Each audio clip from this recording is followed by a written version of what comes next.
Hello and welcome to this final episode in the series looking at the coastline of Durham, Tyne and Wear.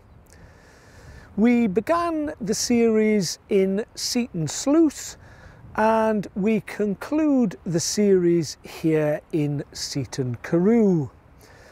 The first part of the town's name has its origins identical to Seaton Sluice, in other words, Seaton being sea town. The Carew part of the name was added during the reign of Henry I, sometime between 1100 and 1135 AD. The land here was given by Henry to a Robert Carew, and it's a derivative of his name that was added to form Seaton Carew. At first glance, you would be forgiven for thinking this was another French nobleman, but in fact the surname Carew or Carew has a Welsh or Cornish origin. I outlined Henry I's fortunes and misfortunes in several of my past programmes, but just to understand why Carew was given this land, I need to do just a brief recap for you.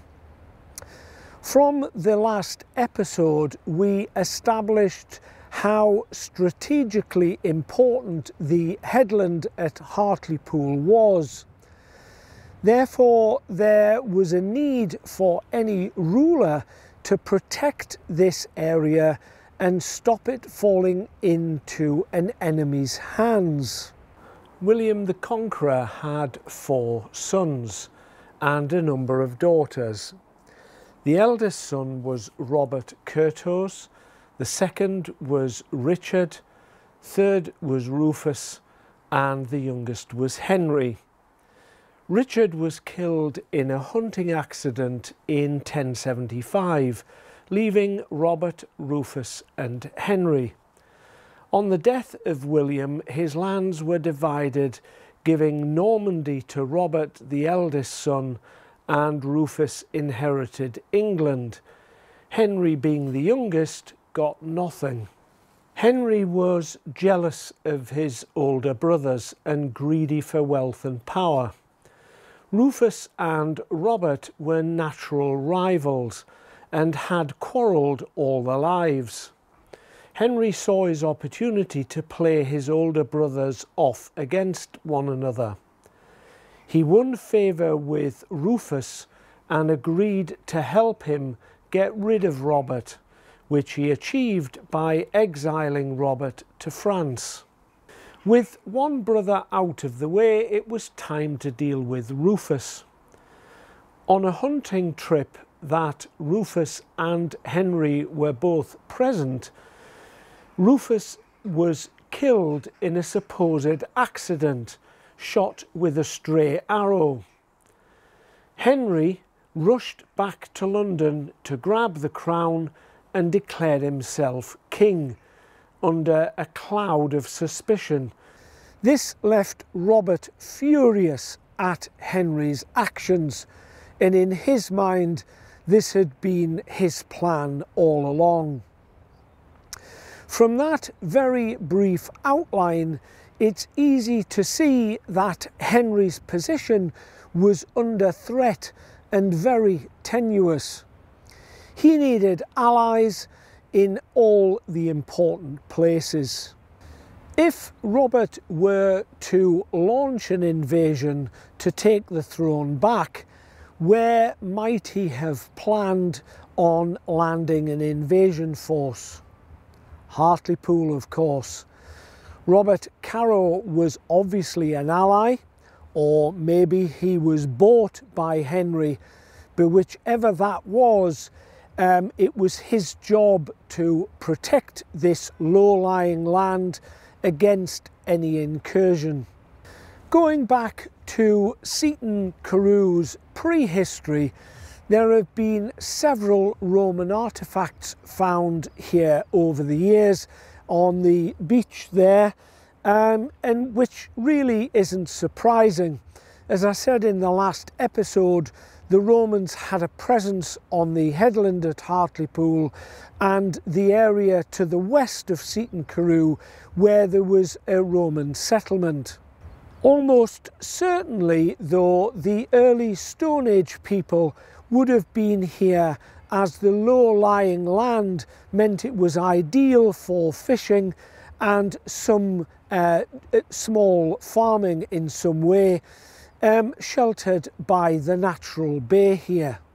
The shallow sea here made it very suitable for salt production during the medieval period.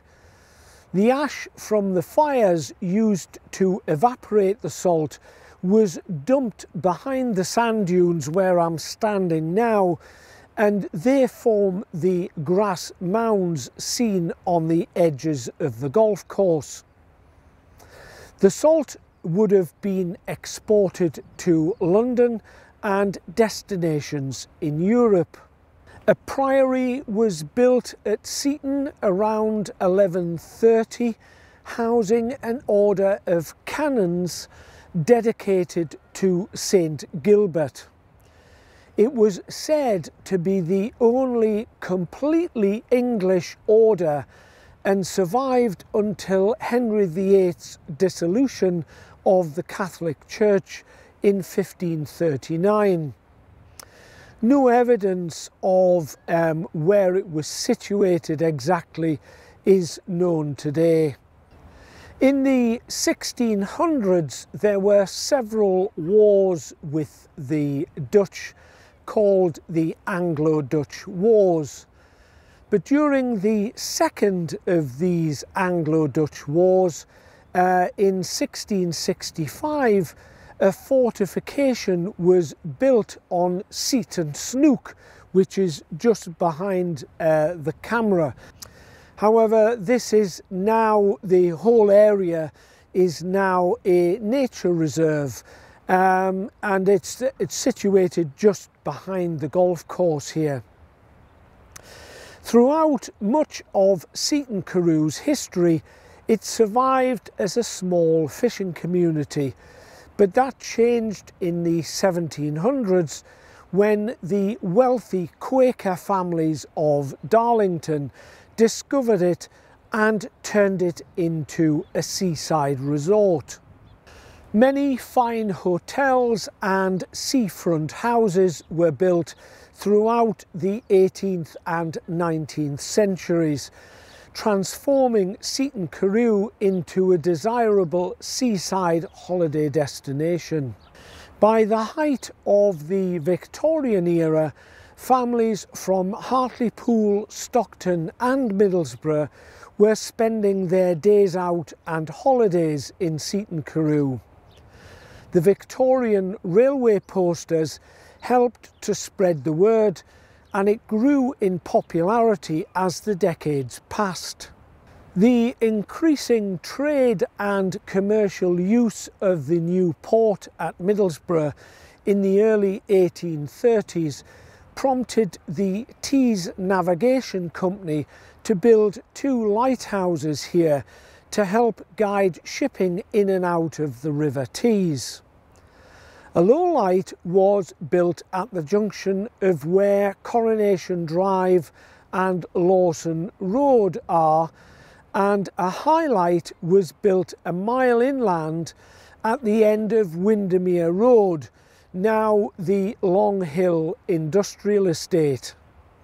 Both lighthouses were 21 metres tall, though the high light was situated on higher ground, so appeared as 27 metres above the high water mark. The low light had a fixed red light at the top, and the high light had a fixed white light. The aim was for shipping to line up both lights, the white light exactly above the red, to navigate safely into the river mouth. Adjacent to the lowlight, William Gray's ironworks were situated, with blast furnaces burning day and night. In 1877, a ship named the Vine went aground at the mouth of the river, having used this method of navigation. After an inquiry, it was revealed that the skipper had mistaken the red glow of the adjacent furnace for the lowlight and lined the steelworks with the highlight, causing it to be on the wrong course and steer into its peril. 10 years later, a new pier had been built on the south side of the river mouth, and a new lighthouse with a rotating light was constructed. The Seaton Carew lights were decommissioned in 1892. Both lighthouses in Seaton Carew remained standing though until 1902, when a new electric tram system was installed along the seafront connecting Seaton Carew to Hartlepool. The lowlight had to be completely demolished. By 1985, the highlight was still standing, though minus its light gallery, and was given Grade 2 listing. It became known as Seaton Tower, and then in 1995 it was moved to the newly built Hartlepool Marina, where it still stands today. Its move allowed the industrial development of the land west of Seaton Carew. In 1907, a zinc works was built on what is called North Gare. It imported the raw mineral from Australia and then roasted it to make zinc, lead and silver, with a byproduct of sulfuric acid. In 1933, the works was sold to an international company, and today it is now owned by Natara Global, and they produce natural fragrances for the food and cosmetic industries.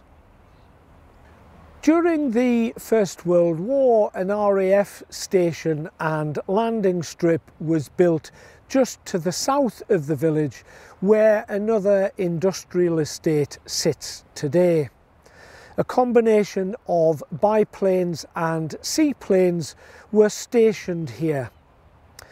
On the night of 27th of November 1916, a German Zeppelin dropped 29 bombs on Hartlepool, causing considerable damage and killing and injuring many. As the Zeppelin tried to leave the scene, it was caught in the searchlights. Ground battery opened fire, but were unable to hit it. I think it was at 10,000 feet or something like that, so they would be out of the range of those guns. A pilot called Ian Piatt got the plane into the air and gave chase as the Zeppelin tried to escape. He caught it and fired on it, causing it to burst into flames, and the crew thrown thousands of feet to their deaths in the sea just off the coast here to the south of the river entrance. He was later awarded the Victoria Cross for his bravery. Seaton Carew's most striking architectural feature has to be its Art Deco style clock tower and bus station, built in 1938. In its heyday, coaches and buses would bring thousands of families from all over Teesside to visit Seaton Carew. Cheap foreign travel in the 1960s killed the holiday trade here at home and signified the beginning of the decline, as it did for much of the northeast seaside resorts. The bus station was renovated in 2017 by Hartlepool Borough Council. One of Seaton Carew's infamous characters is John Darwin, who lived in one of the seafront houses here. Those living here in England may remember the story became the main headlines in 2007, for a while at least. Darwin was born here in Seaton and attended school in Hartlepool. He went to university in Lancashire and qualified as a teacher. He met his wife on his return to Durham and married Anne Stevenson in 1973. He taught in a local school for 18 years, after which he left and went to work in a bank. Darwin then took a job as a prison officer in a local prison. His wife had been a doctor's receptionist and rented out a number of flats in Seaton Carew as a hobby, really. After making a couple of bad property investments in Seaton, the couple got into financial difficulties. Darwin came up with the idea of faking his own death and claiming a life insurance policy worth about £250,000. The plan he devised was to fake a drowning in a canoeing accident, so making sure he was seen by as many of the townsfolk as possible before he set off, he paddled out to sea in his kayak off Seaton Carew beach, which is just behind me here. It's thought that he paddled north from here and landed somewhere around Crimdon Beach or Blackhall, where there are largely huge stretches of beach that are deserted and not overlooked. He hauled his kayak and left it for others to find, supporting the deception that he'd been drowned. He made his way home to Seaton Carew on foot, wearing a disguise, and hid in the property next door, which was one of his wife's properties for rent. When he failed to turn up for work, the alarm was raised and a huge sea rescue ensued. The rescuers found the kayak and his paddle on some rocks, but the rescuers were puzzled that the sea that day had been flat calm and couldn't understand why he had met with trouble. However, not having found the body, eventually a death certificate was issued, and on the 21st of March 2002, the insurance company paid out the £250,000 to Anne, his wife. After a year of hiding in the house next door, Darwin began to get tired of hiding and decided to move back in with his wife. Then he began going outdoors in a disguise, getting more and more cocky as the time went by. In 2005, he was spotted having a holiday in Cornwall and then flew abroad with a false passport to buy a £45,000 catamaran. His wife Anne was never really happy with the whole plan anyway, and she feared being discovered, but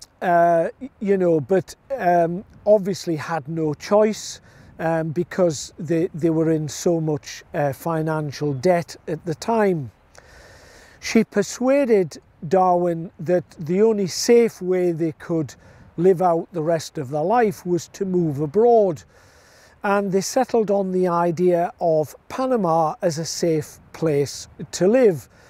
And I think it was because the visa rules were relaxed at that particular time.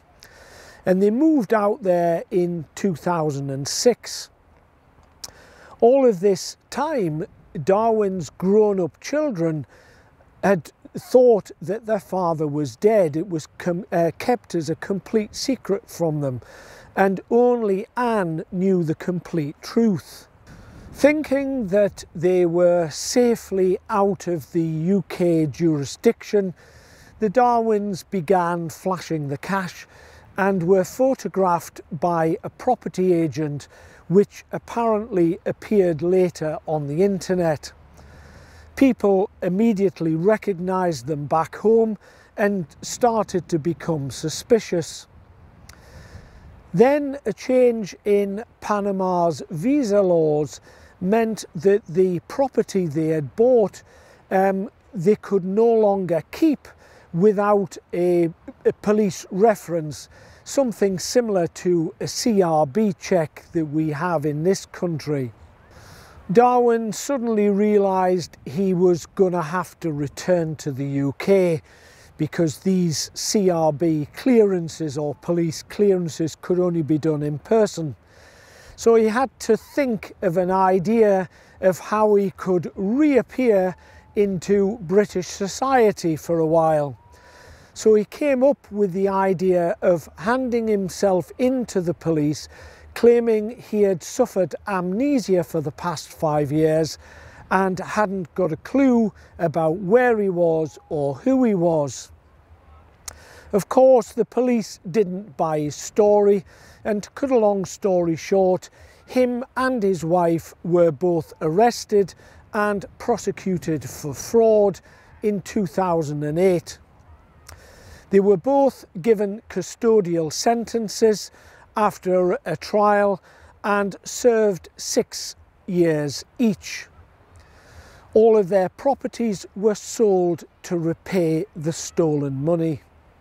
The story was televised by the BBC first of all on BBC4 in 2010 in a programme entitled Canoe Man.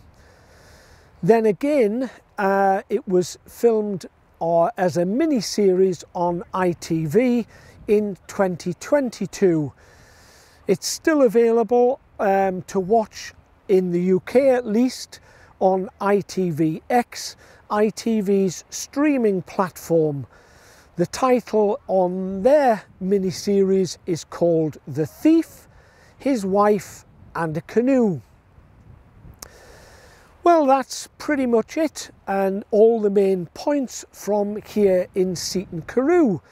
So I will leave you for a few moments to enjoy the aerial views, and I'll see you back here in a few moments.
Well, that's the end of this episode, and indeed the end of yet another series.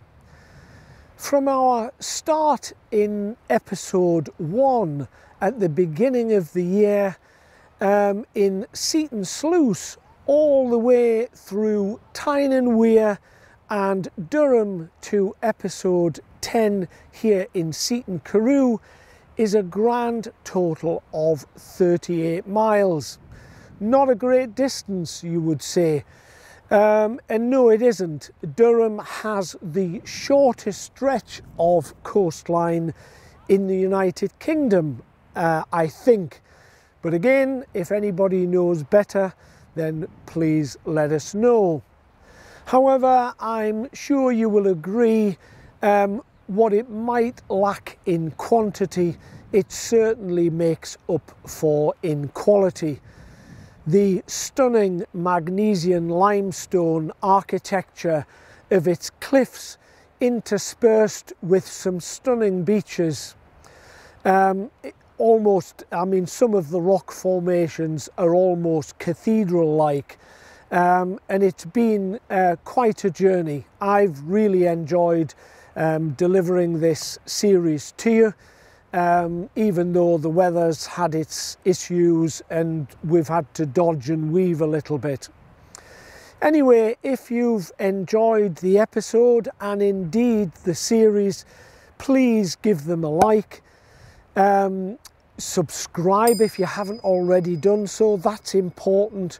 The more subscribers I get, that means the more people get to see my programs. It all helps to grow the channel. Donate if you can possibly afford to spare a pound or two. You know, these productions cost a lot of money to make, and although there are people who have helped me in the past, you know, that help needs to be there all the time. If you can't do that, then don't worry, but support the channel in other ways. Share the links with your friends, tell the people that, you know, how much these programs are worth doing, etc., etc. And just keep watching, most importantly of all, because the number of watch hours and the number of views that I get help to push my channel to the top of the league table. And, you know, that all helps as well. So, having said all that, I will wish you farewell. As per usual, I wish you all the very best of health. and I will see you all again extremely soon, I'm sure, in the next series, whatever they may be. But goodbye for now.